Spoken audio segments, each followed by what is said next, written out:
অভ্যুত্থান হচ্ছে একটা গাঠনিক মুহূর্ত হিসেবে হাজির হয়। গণ অভ্যুত্থান মানে হচ্ছে যে আগের সিস্টেমের সাথে একটা রেডিক্যাল ব্রেক, এবং আপনি নতুন করে ঢেলে সাজাবেন। তো বাংলাদেশে আমরা একটা রাজনৈতিক জনগোষ্ঠী হিসেবে আমাদের কিন্তু বরাবরই যেটার জন্য আমরা সংগ্রাম করছি সেটা হচ্ছে আমরা একটা আধুনিক কালের একটা রাজনৈতিক জনগোষ্ঠী। তাহলে এই রাজনৈতিক জনগোষ্ঠী হিসেবে আমরা কিভাবে নিজেদেরকে গঠন করব বা কিভাবে নিজেদেরকে পরিচালনা করব। তো সেই পরিচালনা করার পদ্ধতি আধুনিক কালে হচ্ছে আপনাকে একটা রাষ্ট্র করতে হবে, একটা গণতান্ত্রিক সংবিধান থাকতে হবে। এগুলো খুব বেয়ার মিনিমাম। 69 গণঅভ্যুত্থানটা কিন্তু সে কারণে এসছে। আপনি দেখবেন 69 গণঅভ্যুত্থানের পরে 70 নির্বাচন হচ্ছে, যেটা একটা গণপরিষদ কাম পার্লামেন্ট ইলেকশন, এবং সেখানে যারা জয়ী হয়েছে তারা একই সাথে পাকিস্তানের জন্য শাসনতন্ত্র বানাবে এবং সরকার পরিচালনা করবে। সেটা করতে না দেওয়ার কারণেই আপনার 7 মার্চের ভাষণে আমরা শুনতে পাচ্ছি যে আমাদেরকে ম্যান্ডেট দিয়েছে কিন্তু আমাদেরকে শাসনতন্ত্র প্রণয়ন করতে দেয় নাই। এই যে আপনি পপুলার ম্যান্ডেট পেলেন এবং পাওয়ার পরে আপনি একটা রাষ্ট্র গঠন করবেন পাকিস্তানের জন্য। পাকিস্তান তো এই দেশের জনগণ বানিয়েছে, ফলে তারা পাকিস্তানের জন্য একটা একটা শাসনতন্ত্র বানাতে চায়, এতে দোষের কিছু নাই। কিন্তু পাকিস্তানের যে এস্টাবলিশমেন্ট, আপনি মিল পাবেন এখনকার এস্টাবলিশমেন্ট যে আমাদেরকে, তার মানে হচ্ছে অলওয়েজ এখানে পিপলের একটা সংগ্রামটা আমরা কিন্তু চালিয়ে যাচ্ছি। তখনও পিপল গণঅভ্যুত্থান করেছে, গণঅভ্যুত্থান করে একটা একজনের উপর ভর করতে চেয়েছে বা একটা দলের উপর ভর করতে চেয়েছে, সেটা ছিল আওয়ামী লীগ। মানে পিপল তো তার স্বার্থটা চরিতার্থ করার জন্য কার উপর ভর করবে? তো সেখানে হিস্টোরিক্যালি তার সামনে আওয়ামী লীগ এসে পড়েছে, ফলে সে আওয়ামী লীগের মধ্যে দিয়ে তার কাজটা সারতে চেয়েছে। এইভাবেই দেখতে হবে, মানে ইতিহাসটা যদি আমরা এইভাবে দেখি। তাহলে 70 নির্বাচনে তারা জনগণ আওয়ামী লীগকে ভোট দিল, কারণ আওয়ামী লীগ তাদের জন্য একটা, কারণ আওয়ামী লীগ কমিট করেছে যে তারা যদি পাকিস্তান হয়, পাকিস্তানের রাষ্ট্র ক্ষমতা তারা পায়, তাহলে তারা পূর্ব বাংলাকে অটোনমি দেবে। ফলে আমাদের এখানে যে বিকাশ রহমান মিডল ক্লাস, তারা এটাতে কনভিন্সড হয়েছে এবং 70-এর ইলেকশনে তারা জিতলো এবং তারপর তারা শাসনতন্ত্র প্রণয়ন করবে। কিন্তু ওই যে এস্টাবলিশমেন্ট যারা ক্ষমতাটাকে, পাকিস্তানের জন্য সমস্যাটা ছিল যে মিলিটারি এবং পলিটিক্যাল যে এস্টাবলিশমেন্ট পাঞ্জাব কেন্দ্রিক, তারা এটা হতে দেবে না। মানে আপনার পাকিস্তানের মধ্যে পাকিস্তানের সাধারণ জনগণ পূর্ব বাংলাতে একদম কারা, পাকিস্তানের মধ্যে সবচেয়ে নিষ্পেষিত যে জনগোষ্ঠী তারা, এবং তারা আবার সংখ্যায় বেশি। ফলে তারা রাষ্ট্রটা হাতে নেবে নিজেদের, এটা তারা হতে দেবে না। ফলে তারা 70 সালে পাওয়ারটা, মানে অ্যাসেম্বলিটা কল করছে না। 71-এ ইলেকশনের পরেও যারা পপুলার ম্যান্ডেট পেয়েছে তাদেরকে আপনি করতে দিচ্ছেন না, যে কারণে বাংলাদেশে মুক্তিযুদ্ধটা আসলো। ফলে এইটা হচ্ছে মুক্তিযুদ্ধের প্রধান কথা, যে আপনি এটার গোড়ায় আছে আমরা একটা রাষ্ট্র হতে চেয়েছি, একটা রাজনৈতিক জনগোষ্ঠী তো আমরা আছি। এই রাজনৈতিক জনগোষ্ঠী নিজেকে পরিচালনা করার জন্য, নিজেকে গঠন করার জন্য একটা রাষ্ট্র করতে চায়, একটা শাসনতন্ত্র সে বানাতে চায়, কনস্টিটিউশন নিজের জন্য। এটাই সার্বভৌমত্বের মানে, যে আপনি আপনার জন্য একটা শাসনতন্ত্র বা শাসনতন্ত্র আমরা আজকাল বলি না, আমরা ধরেন বলি সংবিধান বলি, গঠনতন্ত্র বলি, যাই বলি, এটা আমরা বানাবো। তো এটা যখন বানাতে দিচ্ছে না তখনই কিন্তু যুদ্ধটা হচ্ছে। এবং যুদ্ধ হয়ে আমরা পলিটিক্যাল কমিউনিটি আমরা আগেই ছিলাম, আগে থেকে আমরা কিন্তু পাকিস্তানের মধ্যেও এটা খেয়াল করতে হবে যে পাকিস্তান রাষ্ট্রের মধ্যে আমরা একটা আলাদা স্বতন্ত্র রাজনৈতিক জনগোষ্ঠী, এবং এইটাই আমাদের বৈধতার ভিত্তি, যে বৈধতার ভিত্তির উপর আমরা পাকিস্তান রাষ্ট্রের বিরুদ্ধে, যে রাষ্ট্রটা আমরা নিজেরা সংগ্রাম করে করেছি, ওই রাষ্ট্রটাকে বিরুদ্ধে আমরা অস্ত্র ধরলাম, ধরে আমরা স্বাধীন হয়ে আলাদা। এবার আমরা রাজনৈতিক জনগোষ্ঠী হিসেবে আলাদা যেমন আছি, আমরা এখন একটা আলাদা ভৌগোলিক সত্তা।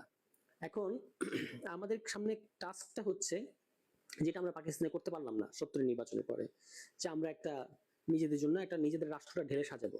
কিন্তু পাকিস্তান আমলে যারা শাসনতন্ত্র প্রণয়নের জন্য ম্যান্ডেট পেয়েছিল, ইন দ্য মিন টাইম একটা যুদ্ধ এসে পড়েছে। এখন কিন্তু কনটেক্সট চেঞ্জ হয়ে গেছে। আপনি তো পাকিস্তানের জন্য শাসনতন্ত্র বানানোর জন্য ম্যান্ডেট প্রাপ্ত, নতুন দেশের জন্য তো নতুন করে আপনার ইলেকশন দিতে হবে, গণপরিষদ নির্বাচন, যে যারা জিতবে তারা, এবং সেই দাবিও ছিল মাওলানা ভাসানী, জাসদের পক্ষ থেকে, ন্যাপের পক্ষ থেকে। এই দাবিগুলো ছিল যে একটা, যেহেতু নতুন দেশ, এই নতুন দেশের তো তখন আওয়ামী লীগের পক্ষ থেকে খুব একটা খোঁড়া যুক্তি হাজির করা হলো যে 9 মাসের মধ্যে আরেকটা নির্বাচন দিয়ে কি করবো, আমরা তো নির্বাচন তো আমাদের 70 সালে জিতেছি। কিন্তু 9 মাসের মধ্যে যে একটা গুণগত চেঞ্জ হয়ে গেছে এবং যে রাজনৈতিক ঐতিহাসিক প্রেক্ষাপটটা সম্পূর্ণ বদলে গেছে, আপনি এখানে নতুন দেশ, তারা এটা মানতে চাইলো না। ফলে আমরা কিন্তু স্বাধীন দেশ আজ অবধি একটা নির্বাচিত গণপরিষদ করতে পারি নাই। 72-তে একটা গণপরিষদ হয়েছে, কিন্তু সেটা ছিল অনির্বাচিত গণপরিষদ, এবং সেখানে আপনার অনেকে আসতে পারে নাই, কারণ তাদের আওয়ামী লীগের হলেও বা যারা এমএলএ যারা ছিল তাদের বিরুদ্ধে যুদ্ধাপরাধের অভিযোগ ছিল, কিংবা কারো কারো ক্ষেত্রে আপনার তারা পলাতক, অসুস্থ। ফলে অন্তত তখনকার হিসাবে 1 থেকে 1.5 কোটি মানুষের প্রতিনিধিত্ব ছিল না কিন্তু এই গণপরিষদে। আর এর পাশাপাশি লেজিটিমেসি প্রশ্ন তো ছিলই, যে আপনারা এখতিয়ার প্রাপ্ত কিনা। আওয়ামী লীগের বিরুদ্ধে যেটা প্রশ্ন তখন থেকে কিন্তু ভাসানী থেকে শুরু করে ইভেন বদরুদ্দীন উমর লেখালেখির মধ্যে দিয়ে তারা কিন্তু এই প্রশ্নগুলো তখন থেকে তুলেছেন। আপনি যদি বদরুদ্দীন উমরের যুদ্ধোত্তর বাংলাদেশ বইটা পড়েন, এখানে এগুলো পরিষ্কার, মানে ওই ওই সময়কার ঘটনাবলীগুলো টের পাওয়া যায়। তাহলে কাজ ছিল যে আপনাকে একটা নতুন একটা গণপরিষদ নির্বাচন দিয়ে একটা গণপরিষদ করতে হবে, যেটা দাবি ছিল, এবং সেটা করে সেখানেও হয়তো আওয়ামী লীগই মেজরিটি পেত, কিন্তু তাতে করে আপনি হিস্টোরিক্যালি যে গোড়ার যে একটা গিট্টুটা লাগিয়ে বাঁধিয়ে রাখলেন, এটা আপনি সমাধান করতে পারতেন। ফলে নির্বাচিত গণপরিষদ বাংলাদেশে হলো না, এবং আমরা একটা মানে আমাদের জনপ্রতিনিধিদের দ্বারা স্বাধীন দেশের জন্য একটা সংবিধান বানাতে পারলাম না। যে সংবিধানটা বানানো হলো, এটা এখানে যে সমস্ত মূলনীতি জুড়ে দেওয়া হচ্ছে, এটা কিন্তু আওয়ামী লীগের দলীয় মূলনীতি। কারণ আপনি খেয়াল রাখবেন, 72 সালের 19 ফেব্রুয়ারি ঢাকার এক সমাবেশে শেখ মুজিবুর রহমান গিয়ে বলছেন যে এই যে ধর্মনিরপেক্ষতা, গণতন্ত্র, সমাজতন্ত্র এবং জাতীয়তাবাদ, এই চারটা হচ্ছে আওয়ামী লীগের মূলনীতি। এটা কিন্তু ওই সমাবেশে তিনি বলছেন। পরবর্তীতে আমরা দেখলাম 75 সালে কিন্তু এটা আওয়ামী লীগ বাকশালের মূলনীতি হিসেবে করলো। ফলে একটা দলের মূলনীতিকেই আপনি, যে সাম্য, মানবিক মর্যাদা, সামাজিক ন্যায় বিচারের জন্য এখানে যুদ্ধ হয়েছে, এটাকে কিন্তু আপনি একটা প্রথম কুটা কিন্তু 72 সংবিধানের ব্যাপারে দেখবেন যে এটা টিকিয়ে রাখার, এটার প্রতি যে ধরনের আবেগ দেখানো হয়, শিশু সুলভ আবেগ দেখানো হয়, এই আবেগটা কিন্তু বলা হয় যে এটা কারণ হচ্ছে এটা মুক্তিযুদ্ধের মধ্য দিয়ে অর্জিত সংবিধান। হোয়ার বাস্তবতা হচ্ছে এটা আসলে মুক্তিযুদ্ধের প্রথম যে সংবিধান, আমাদের 71-এর যে ঘোষণাপত্র, মুক্তিযুদ্ধের সময় আমরা যে ঘোষণাপত্র দিয়েছি, ওই ঘোষণাপত্রটা কিন্তু আমাদের অস্থায়ী কিংবা আপনি বলতে পারেন ইন্টারিম কনস্টিটিউশন, ফার্স্ট কনস্টিটিউশন। এই কনস্টিটিউশনের বিরুদ্ধে একটা কু কিন্তু 72-এর সংবিধান। এবং সেখানে কিন্তু আপনার ওই যে 3 মূলনীতি, যেটা হচ্ছে সাম্য, মানবিক মর্যাদা, সামাজিক ন্যায় বিচার, যার ভিত্তিতে আমরা যুদ্ধটা করছি, এবং তার অনুপ্রেরণা ছিল ফরাসি বিপ্লব, তো সেটার বিরুদ্ধেই কিন্তু সেটাকে সরিয়ে দিয়ে কিন্তু এই 4 মূলনীতি অন্তর্ভুক্ত করা হয়েছে। ফলে এই সংবিধানটা প্রথম যে সংবিধান, দ্বিতীয় যে 72 সংবিধানটা আসলে দ্বিতীয় সংবিধান, এই দ্বিতীয় সংবিধানটা আসলে দাঁড়িয়ে আছে প্রথম সংবিধানের বিরুদ্ধে একটা কু হিসেবে। ফলে এটা কিন্তু একটা মুক্তিযুদ্ধের বিরুদ্ধে দাঁড়ানো, একটা কাউন্টার রেভলিউশন। এখনো যেভাবে আপনি দেখতে পাচ্ছেন প্রতি বিপ্লবী তৎপরতা এই সংবিধানটাকে প্রিজার্ভ করে, কারণ দেখবেন এই সংবিধানকে টিকিয়ে রাখার, এটা কিন্তু হিস্টোরিক্যালি লিঙ্কড। তখনও যেহেতু এটা ছিল কাউন্টার রেভলিউশনারিদের একটা মানে দলিল, সেই দলিলটাকে কিন্তু এখনো টিকিয়ে রাখা হয়েছে, কারণ কাউন্টার রেভলিউশন বাংলাদেশে চলমান আছে। মানে মুক্তিযুদ্ধের পর থেকে নানাভাবে কাউন্টার রেভলিউশন চলমান আছে, এই অর্থে যে ওই যে পুরনো ক্ষমতার যারা যে নেক্সাস, পলিটিক্যাল, কালচারাল, মিলিটারি এবং ইকোনমিক যে নেক্সাস, এই নেক্সাসটা কিন্তু ক্ষমতাটা ধরে রেখেছে বাংলাদেশে শুরু থেকেই।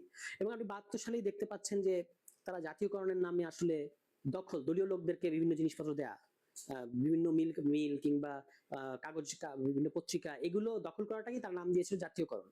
পারমিট দেওয়ার যে রাজনীতি, পারমিট দিচ্ছে, এগুলো নিয়ে তো অনেক লিখেছেন তখনকার প্ল্যানিং কমিশনের যারা ছিলেন, যেমন নুরুল ইসলাম কিংবা রেহমান সুলমান, তাদের লেখাপত্র এগুলো পাওয়া যায়। তারা কিন্তু ব্রডলি ধরতে গেলে আওয়ামী ঘরানারই লোক, তবু তারা এই কথাগুলো লিখেছেন যে প্ল্যানিং কমিশনকে যেভাবে ব্যর্থ করে দেওয়া হয়েছিল তখন, ইত্যাদি অনেকগুলো ব্যাপার আছে। মুদ্রা কথাটা হচ্ছে আমরা রাষ্ট্রটা গঠন করতে পারলাম না। মানে 72 সালে আমাদের রাষ্ট্র গঠন করার যে সুযোগটা এসেছিল দেশ স্বাধীন হওয়ার পরে, সেটা আসলে করতে দেওয়া হলো। এবং এখানে অবশ্যই দিল্লির সংশ্লিষ্টতা বাদ দিয়ে ঘটনাটাকে বোঝা যাবে না, তারাও এটা করতে দেয় নাই।